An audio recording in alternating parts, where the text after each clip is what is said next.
തുർക്കിയെയും സിറിയയും തകർത്തെറിഞ്ഞ ഭൂകമ്പത്തിൽ മരണസംഖ്യ 5000 കടന്നു.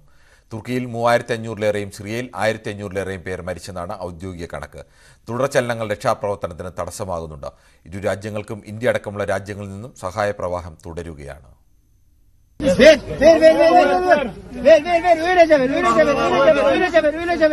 ഇന്നലെ പുലർച്ചെയുണ്ടായ ഭൂകമ്പത്തിൽ നിലം പതിച്ച തുർക്കി മലാത്തിയയിലെ കെട്ടിടാവശിഷ്ടങ്ങൾക്കിടയിൽ നിന്നും 3 വയസ്സുകാരനെ രക്ഷപ്പെടുത്തുന്ന ദൃശ്യങ്ങളാണിത്.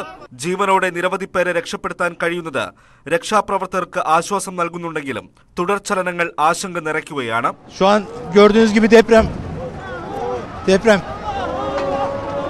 Furkan orayı çek orayı. Deprem meydana geldi şu anda. Şu anda deprem meydana geldi. Kayıtta mısın? തുർക്കിയിലും സിറിയയിലും മരണസംഖ്യ 20,000 കടന്നേക്കുമെന്നാണ് ലോകാരോഗ്യ സംഘടനയുടെ പ്രതികരണം. തുർക്കിയിൽ സർക്കാർ സംവിധാനങ്ങളും രാജ്യാന്തര സന്നദ്ധ സംഘടനകളുടെയും നേതൃത്വത്തിൽ രക്ഷാപ്രവർത്തനം കാര്യമായി പുരോഗമിക്കുന്നുണ്ട്.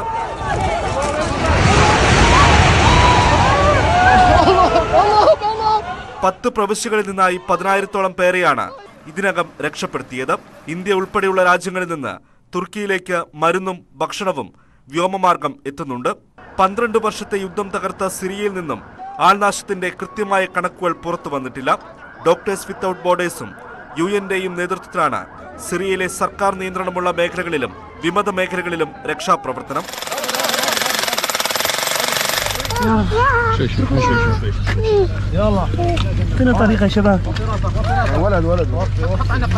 നൂറുകണക്കിന് കുടുംബങ്ങൾ ഇപ്പോഴും പല മേഖലകളിലും കുടുങ്ങിക്കിടക്കുന്നുണ്ടെന്ന് വിമതർ തന്നെ വ്യക്തമാക്കി. ആലപ്പോ, ഹമ, ലറ്റാക്കിയ, ഇദ്ലിബ് മേഖലകളിലാണ് സിറിയയിൽ ഭൂകമ്പം കനത്ത നാശം വിതച്ചത്. International desk, news 18.